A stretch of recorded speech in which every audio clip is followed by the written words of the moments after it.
हस्तिनापुर नरेश राजा पूर्ण राजकारणात तुमचा जन्म झालाय. पुन्हा एकदा नमस्कार. या एकांतात तुमची माझी ओळख झाली. मन मात्र माझं समाधानी झालं. पण मला माझं कर्तव्य हाक देतंय आणि त्या कर्तव्यासाठी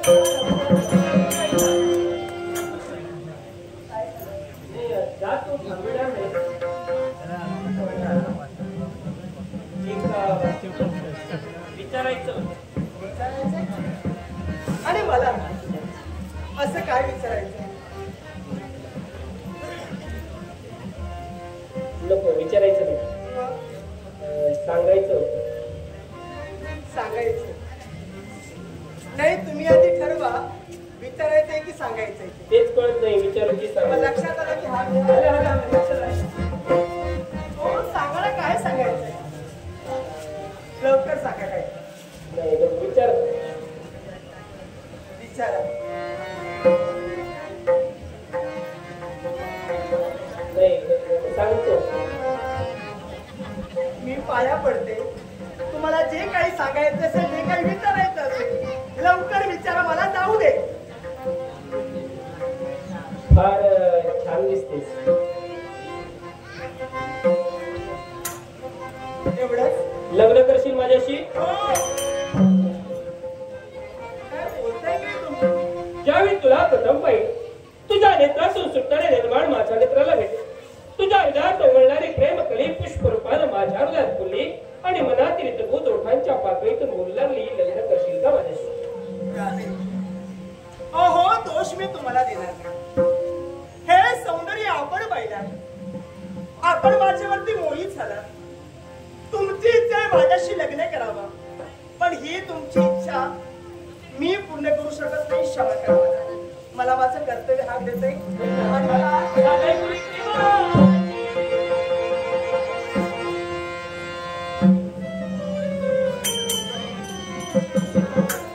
तुम्हाला सांगितलं ना, ही तुमची इच्छा मी पूर्ण करू शकत नाही. मला क्षमा करा.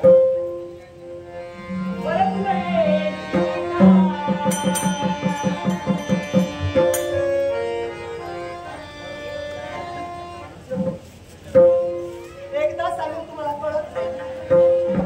जीवनात वाटेल तर प्रयत्न करा. मी लग्न करू शकत नाही.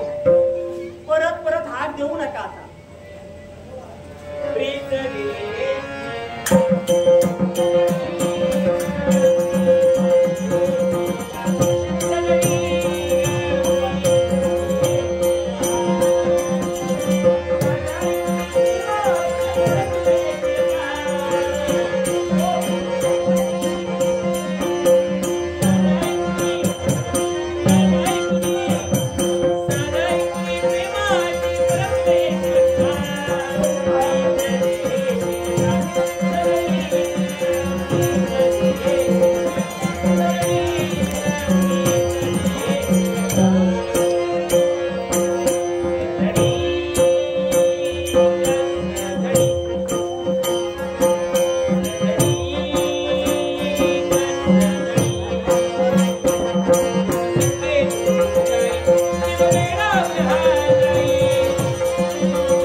माझंही म्हणे एकसारखं क्षण मी सुद्धा तुमच्या प्रेमात पडले असं म्हटलं तरी चालेल, पण मला माझं कर्तव्य हार देते.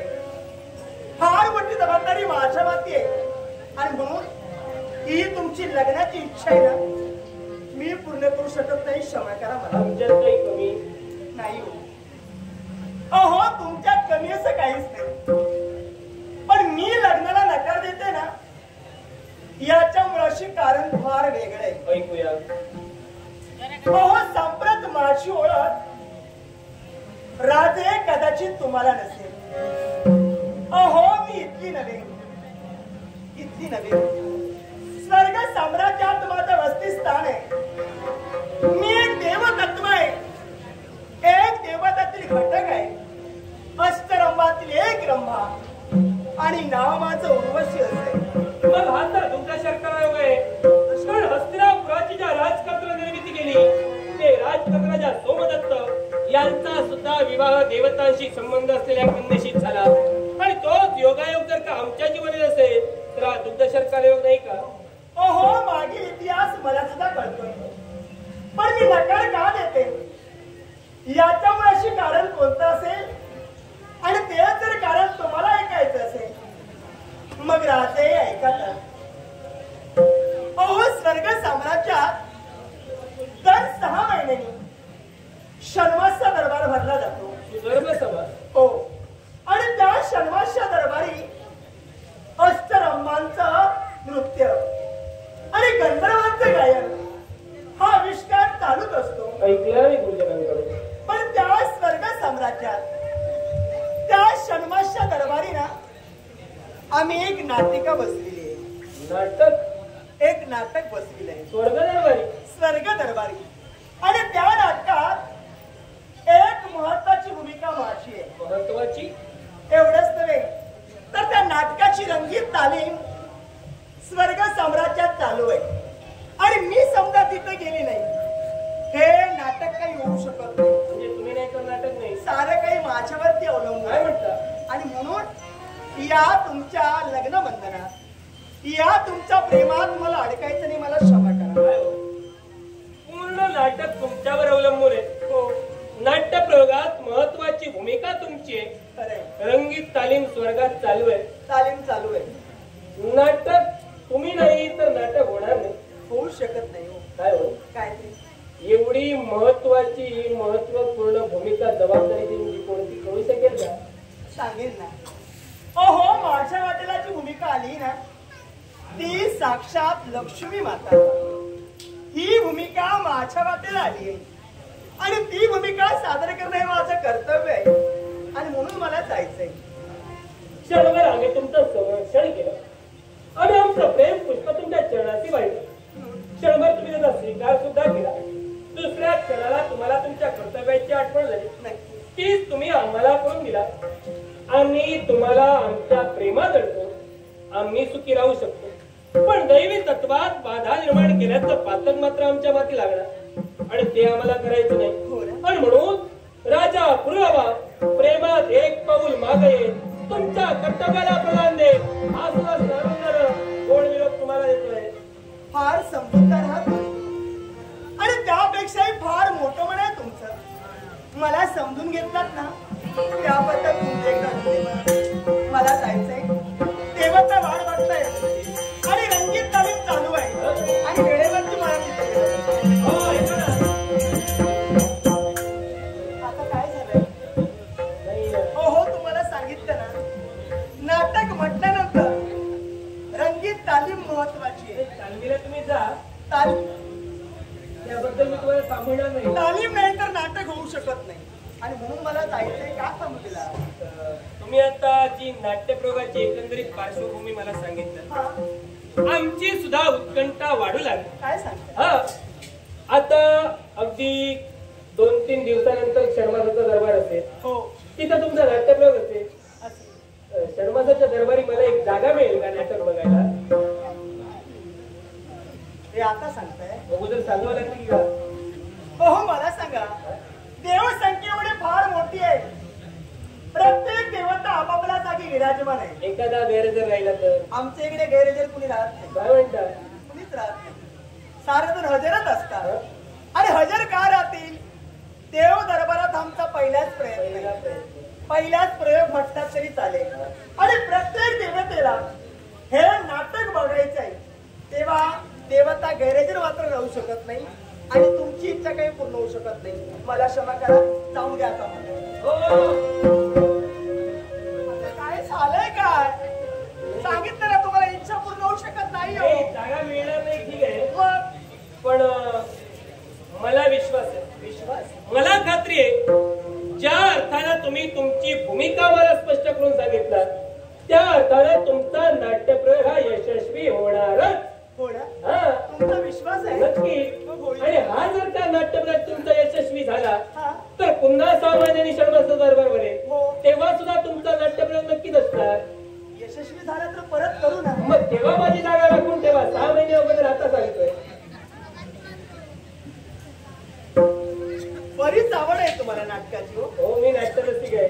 काय सांगता? मग या नाट्यरसिकाची इच्छा पूर्ण करणं माझं कर्तव्य आहे. मी साऱ्या देवतांना सांगेन आणि तुमच्यासाठी एक जागा मी उपलब्ध करून देईन. येताना मात्र एकटे आणखी कोणाला येऊ नका. आता समाधान झालं, आता जाऊ मी परत हात देत राहू नका.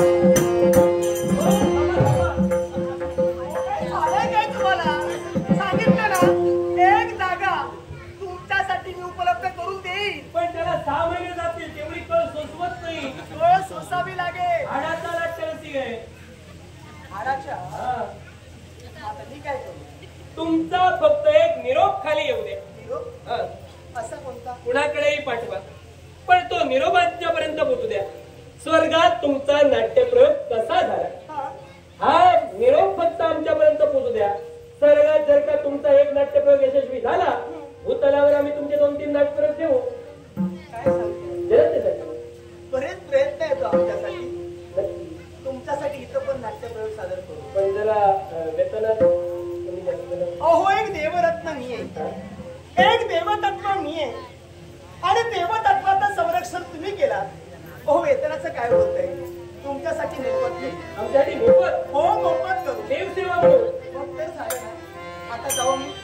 देवाचा वाढ बघताय, रंगीत तालीम चालू आहे. मी जर गेली नाही हे नाटक काय होऊ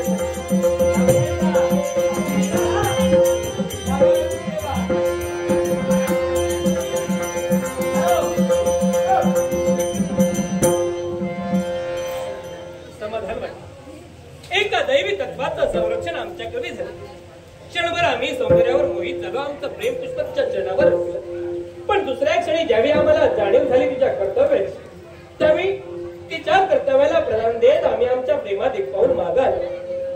देव पहिल्यांदा जे काही घडलं, तिथं जे काही संरक्षण केलं, पुण्याचा संच आमच्या जीवनी वाढला आणि प्रेमाचा जो काही प्रसंग घडला तो एक स्वप्न समजून विसरून जाऊ.